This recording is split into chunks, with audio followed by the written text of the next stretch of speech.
interrupted by people petting dogs on my dang stairs. Okay, so Homestuck updated like 10 minutes ago, and I keep getting sidestepped. So here we go. We sit outside of this house, which, because of the fact that I read like 2 paragraphs like 3 times now, it's Candy. So we've got Candy John's house with Jake wearing his dang, I know it's Jake because he's wearing his dumb green garden gloves apparently, or planting green things. I guess it could be John. I don't know. By the way, it's Ghost Flusters. The void resounds. Space seizes and warps at the bounds of relevance, erode away to nothing but wishful nostalgia of times past. There is a hole in the middle of the universe. It is hungry. But the denizens of this particular iteration of Earthsea don't know it.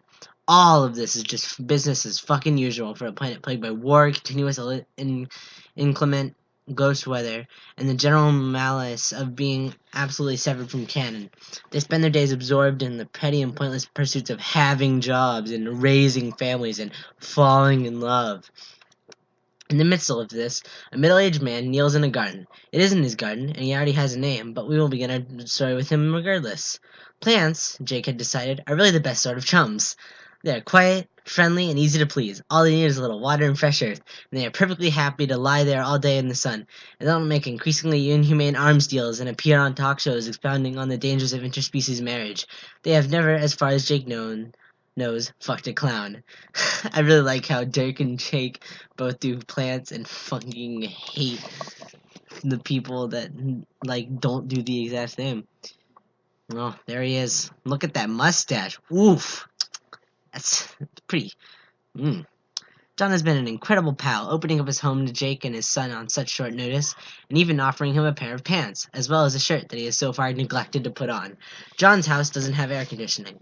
It's a charming little cottage, but it could sure use some airings out, and dusting, and just a general upkeep. The old place really has gone to seed since John's been away. Jake shudders to think what sort of state his own mansion is in. Jane will probably have it demolished now, he imagines.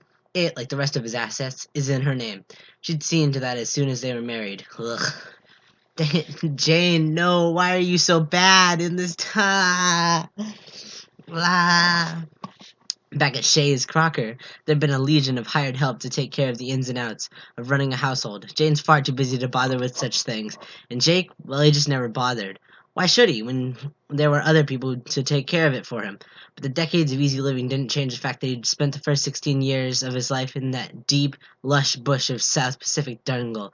There certainly has been no one to cook and clean for him bringing down the big game then, besides his grandma, but she had him shooting as soon as he could hold a pistol. No pistols are shot today, but Jake is determined to have his place in tip-top shape by the time John gets back from wherever he is. He hasn't seen much of Tavros today either. But that's not unusual. He's probably out with his kismesis, the one he thinks Jake doesn't know about. He washes the floors and windows, cleans a toilet or 3, and chases a family of squirrels out from the inside of the attic wall. Chitter angrily at him, but he doesn't back down. Oh, look at that man! Oof. That is a fine... Oh, look at that belt. It's weird. No, I'm not gay. Don't... Anyone who's watching this, please. As the day wears on and the shadows grow longer, Jake washes the dirt out from under his fingernails. His eyes fall upon the bottle still sitting on the counter. John had opened it the night before, but they'd barely touched the stuff. Jake has promised him and Tabby he'd dry up on his act and all, but, well, one thing at a time. Jesus, Jake. Close. Open. Oh, no. The jungle air is heavy, humid and familiar. 20 years and the thick dragon to his lungs settles in him in a blanket of nostalgia. Reassuring in his discomfort, a pistol is strapped to his leg. And all around him, shadows move close, threatening sweeps. He is deeper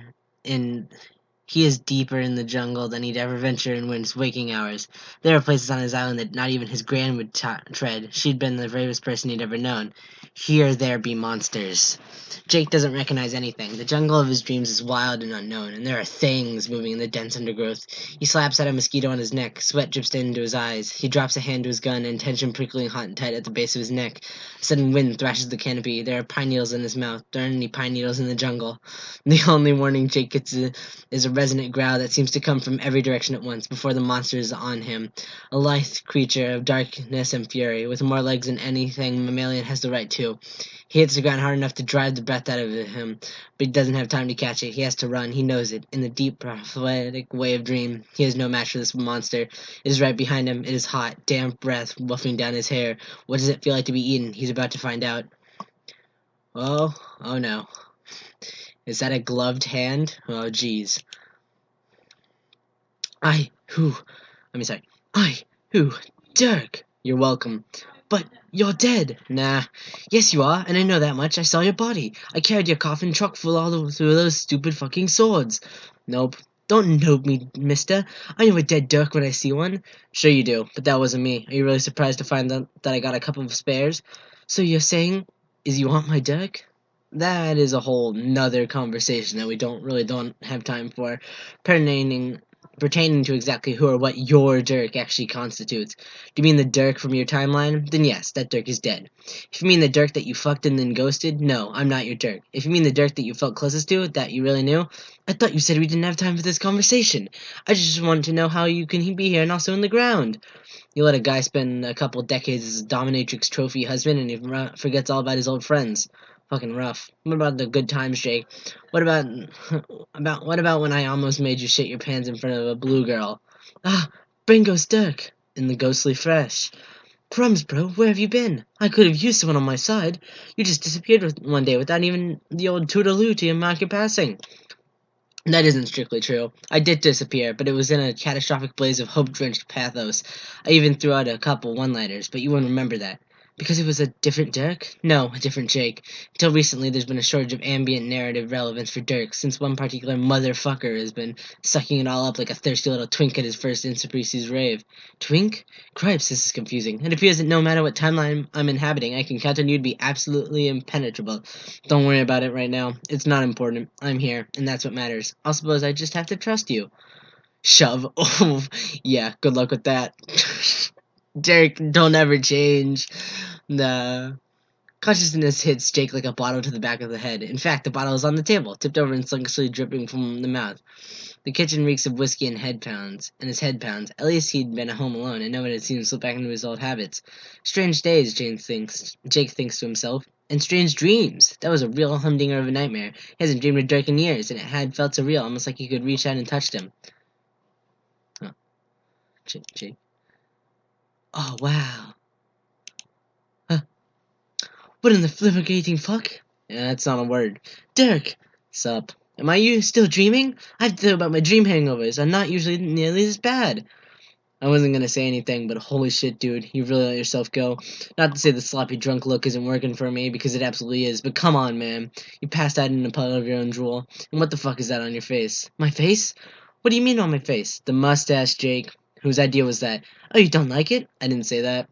Point is, you are a fucking wreck, and no amount of well-maintained facial hair is going to be enough to hide that. Not from me. Now see here, Buster. You don't know the situation. You haven't been here. We've had this conversation before, Dingus. I'm you, and I'm me. But I only exist because of your powers. The fact that I'm manifesting here in the new universe outside of a dream is evidence in itself for just how absolutely boned you are. What are you doing? There's a war happening. All of your friends are out there fighting, and you're just here, what, dusting? Taking care of the house that nobody usually uses? You've been a useless sack of shit for 2 decades. I'm here to kick your ass back into active duty. You spent years feeling sorry for yourself, totally convinced that you made the wrong choice and that it's all over. And it's easier that way, isn't it? If you're a lost cause, you don't have to try to be better. But do you want to be better? Remember all those dreams about adventure, life, love? Remember when Tavros was born and there were so many things in the world you wanted to show him? Beautiful things, Jake. But none of those are going to come from sitting around playing house husband to your ecto-son. Well, what do you promise I'd do if you're so gosh darn brainy? I'm a cracking good marksman, and I'm no slouch when it comes to fisticuffs, but what good am I in a war? I've got some paniche, but I can hardly hold my face and just stand up. My own face in the face of an army. And what side am I supposed to be fighting on? Jane or against her? Against her, obviously. What the fuck, dude? But you were the one who wanted her to run in the first place. You wrote her bloody speeches. Yeah, I did, and every single one of them kicked ass. I wanted Jane to be democratically elected president, not a cake-clinging Jeff Bezos with a great rack. Jeff who? Don't worry about it. The point is you have a chance to make a difference. You're in the perfect position to infiltrate our operation. Like a spy?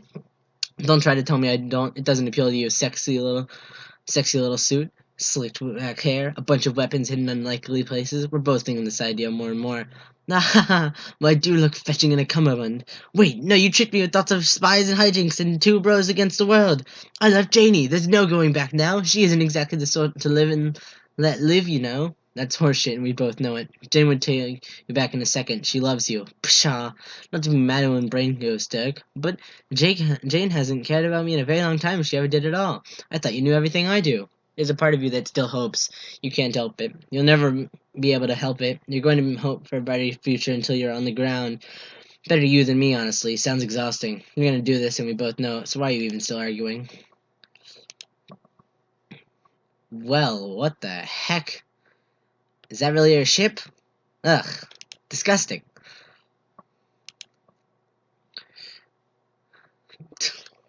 Shoot, how do I give a Jane voice? I've never really...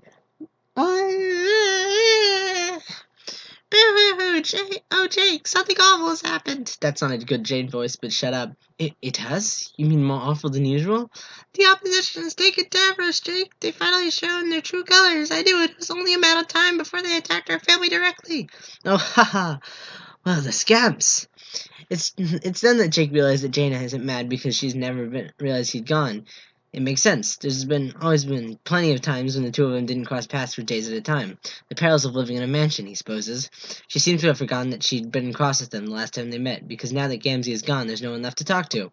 She recovers from her crying jag with grace, straightening up and wiping at her eyes. Miraculously, her mascara remains unstreaked. Even in the moments of vulnerability, she is bulletproof. I remember that joke, that Tumblr thing, where, like, there was an art girl crying, and another girl was like, not to be rude, but, wow, I really like your mascara. And the art girl says, thanks, it's Sharpie. Well, I mean, I can't, well, that's gonna be your voice now. Wow, wait, that's, okay. Jake stands there and listens as she lays out her plans of vengeance and violence, and he makes himself smile, and he makes himself nod. Honestly, it's not unlike any other night he'd spent with Janie lately. Right down to the pit of misery gnawing somewhere below his belly button. All of it is made worse by the occasional wide glint in her eye, or moment of self-deprecation in the slant of her mouth. It reminds him of the Jane that he used to know, or the Jane he thought he used to know. Then there's the ghostly presence of his former boo and best bro.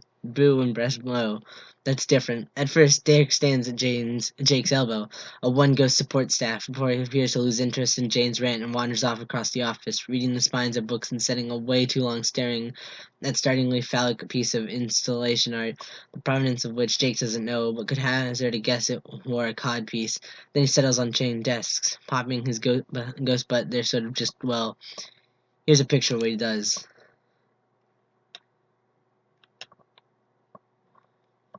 Wow. That's really something. Wow, brain goes Dirk. Really going all out. Okay, that's a little bit of an exaggeration. It's more like this. Just him sitting there. Oh, I'm sorry. I'm pretty sure that's just the same picture.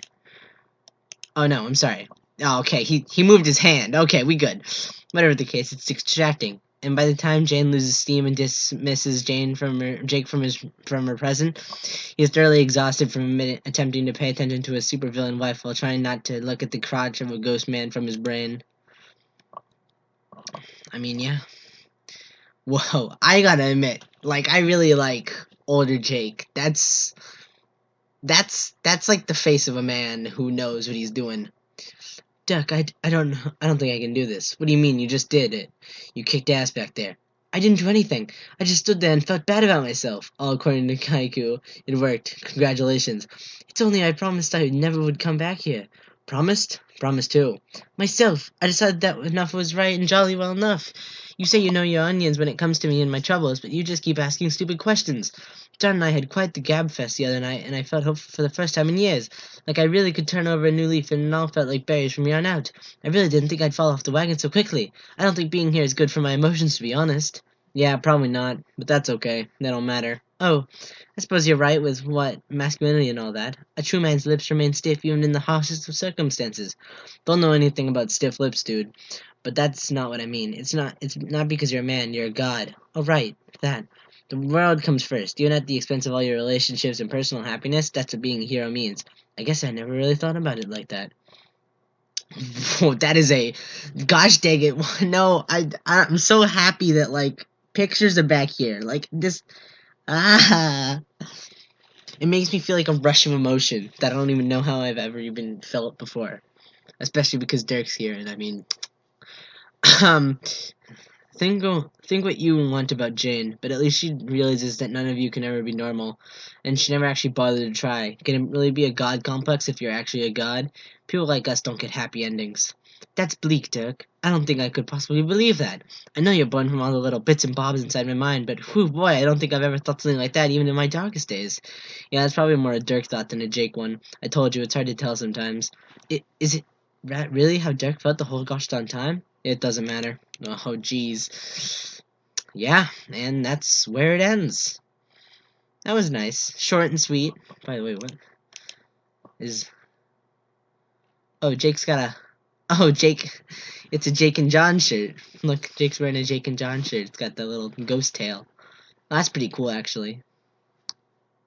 Oh, and I see that Dirk's souls are green. That's nice. I don't like Jane's office, though. Can we get a look at that ship again? Like, ugh. Look at that. No. Look at that thing. It's weird. I don't like it. Also, Earthsea is a really nice community, and yeah. I like the little flying things. Me and the boys going to creator mode to hang out with the other boys.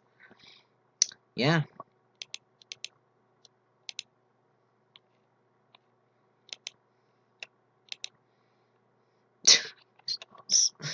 Smexy Dirk. There we go.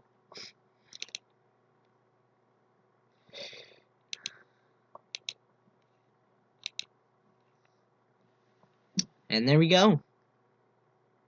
Okay. I guess that's it. Let's hope this is the button that ends the recording.